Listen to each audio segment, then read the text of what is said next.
Hello friends, feel herbal by ખ્યાતિમાં આપનું સ્વાગત છે। આજે તમે આ જોઈ રહ્યા છો એ સોપ છે, હલ્દી ચંદન અને કેસરનો સોપ છે। હવે એ કેવી રીતના બનાવવાનો છે એ હું તમને આજે બતાવવાની છું। અને એ તમે જુઓ એકદમથી જાણે માર્કેટમાંથી લાવ્યા હોય ને એવા એનો શેપ ને એ છે। એ તો ઠીક છે, મોલ્ડનો છે શેપ, પણ જો એકદમ સરસ એની ઇફેક્ટ પણ આવી છે।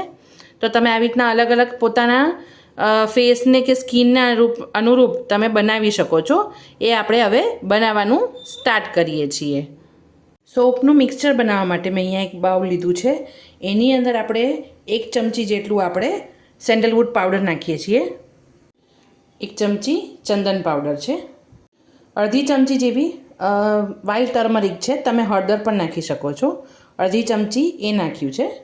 હલ્દી ચંદન કેસર છે એટલે એની અંદર આપણે કેસરની 7-8 જેવી સ્ટ્રિંગ્સ નાખશું। તમારી પાસે ન હોય અવેલેબલ તો તમે નહીં નાખતા, ચાલશે। હવે ચંદન છે, તમને ખબર જ છે કે કુલિંગ ઇફેક્ટ આપશે તમારી સ્કિનમાં, અને સ્કિનની કોઈ પણ પ્રોબ્લેમ હશે કોઈ પણ એ દૂર કરશે। પછી હળદર, તો હળદર પણ તમને ખબર છે કે સ્કિનને ગ્લો અને બ્રાઇટનિંગ બનાવશે, એકદમ બ્રાઇટન બનાવશે। પછી આપણે કેસર, તો કેસર પણ એના માટે જ હોય છે ખાસ। તમને ખ્યાલ હોય તો કેસર ચંદન, કેસર હલ્દી એવા બધા બાર સોપ મળે જ છે। કેસર પણ તમારી સ્કિનને એકદમ સરસ લાઇટન કરશે। હવે એની અંદર આપણે છે ને કોઈ પણ બ્રાન્ડનું માર્કેટનું તમને જે ફાવતું હોય એ એલોવેરા જેલ નાખીએ છીએ। હવે એલોવેરા જેલ છે તમારી સ્કિનની બધી તકલીફો દૂર કરશે, પિમ્પલ્સમાં ને એમાં પણ મદદ કરશે, એકને ને પિમ્પલ્સમાં, બરાબર છે। હવે આને આપણે છે ને પલાળવા માટે હું અહીંયા ગુલાબજળ નાખું છું। જેની ડ્રાય સ્કિન હોય ને એ આની અંદર પેલું વિટામિન ઈની કેપ્સ્યુલની જે આવે છે ને ગોળીઓ, મેડિકલ સ્ટોરમાં મળી જાય છે, એ તમે લઈને આમાં નાખી શકો છો। મારી ઓઇલી સ્કિન છે એટલે હું એમાં નથી નાખતી, તમે નાખી દેજો। હવે આને એકદમથી આપણે જેટલું પાણી નથી મિક્સ કરવાનું, આપણે બને એટલું જ ગુલાબજળ જ મિક્સ કરવા માટે સેજ પેસ્ટ બનાવવું છે, એના માટે આપણે કરીએ છીએ। એટલે આપણે હવે આને મિક્સ કરી નાખીએ। પછી મેં છે ને અહીંયા પાણી ઉકાળવા માટે મૂકી જ દીધું છે।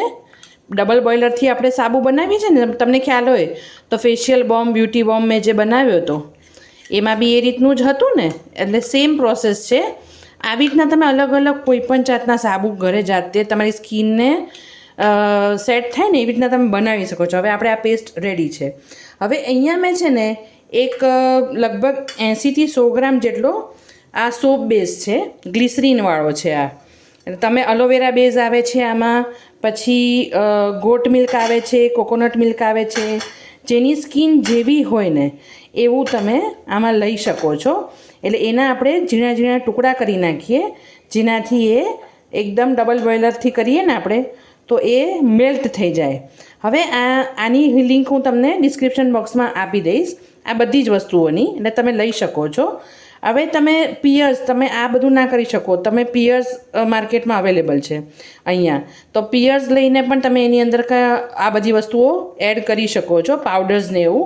હવે તમે આની અંદર જોજો, જ્યારે માર્ચમાં ને એમાં હોળી ધૂળેટીનો ટાઈમ હોય ત્યારે કેસુડાના ફૂલ મળે, એનો પાવડર કરીને તમે નાખી શકો છો। પછી તમે કડવા લીમડાનો પાવડર બનાવીને નાખી શકો છો, નીમ, તુલસી, તમે અલગ અલગ તમે આ જ રીતના આપણે કરી શકીએ છીએ। હવે અમે આ બધાના ઝીણા ઝીણા ટુકડા કરી નાખ્યા છે। હવે હું તમને બતાવું છું આપણે એને કઈ રીતના મેલ્ટ કરવાનું છે। અહીંયા એક બાઉલમાં મેં પાણી મૂકી દીધું છે ડબલ બોઇલર માટે। હવે એની અંદર આપણે એક બાઉલ મૂકી દઈએ। તમે કોઈ પણ કઢાઈ છે કંઈ પણ લઈને એની અંદર આવી રીતના બાઉલ મૂકી શકો છો, અને એ જેવું ગરમ થોડુંક થાય એટલે આપણે જે આ પીસ કર્યા હતા સોપ બેઝના એ અંદર આપણે નાખી દેવાના છે। એ જેવું મેલ્ટ થશે ને એટલે આપણે એની અંદર પેલો આપણે જે પેસ્ટ બનાવ્યું છે ને એ નાખી દેવાનું છે। તમે આ જોઈ શકો છો એકદમ લિક્વિડ થવાનું છે। હવે લિક્વિડ થઈ જાય ને પછી જ આપણે ઓલું પેસ્ટ નાખવાનું છે, એટલે ત્યાં સુધી આપણે એને હલાવી નાખવાનું છે। હવે લિક્વિડ થઈ ગયું છે એટલે આ પેસ્ટ નાખી દઉં છું અંદર, અને એને પછી ફટાફટ આપણે હલાવીને તરત જ આપણે સોપ બેઝનું જે મોલ્ડ હોય ને, સોપ બેઝ નહીં, સોપ બનાવવાનું જે મોલ્ડ હોય ને એમાં આપણે એને ઢાળી લેવાનું છે। હવે આને ફટાફટ હું મિક્સ કરી લઈશ। તમારે આમાં બિલકુલ આવી રીતના મેલ્ટ થયા પછી આને મિક્સ કરવામાં બહુ વાર નથી લગાડવાની, ફટાફટ તમારે કરી જ લેવાનું છે.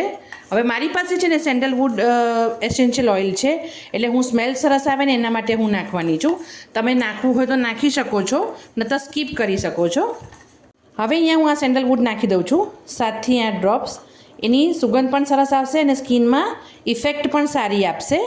તમારી પાસે હોય તો નાખવાનું, નતર નહીં નાખવાનું. હવે આપણે ફટાફટ એને, આ મેલ્ટ થઈ ગયું છે, ગેસ બંધ કરી નાખીએ છીએ. હવે મારી પાસે છે ને આ સોપ બનાવવાનું જે મોલ્ડ આવે ને એ છે. તમારી પાસે ન હોય તો તમે આઈસ્ક્રીમની જે પણ વાટકી હોય એનો પણ યુઝ કરી શકો છો. એમાં તેલ લગાડી દેવાનું. આમાં તમારે કંઈ લગાડવાની જરૂર નથી. હવે એને હું આમાં નાખીને લગભગ 2-3 કલાક, જ્યાં સુધી આ સરસ એકદમ મોલ્ડ ટાઈટ ન થઈ જાય ત્યાં સુધી હું એને રાખી મૂકીશ.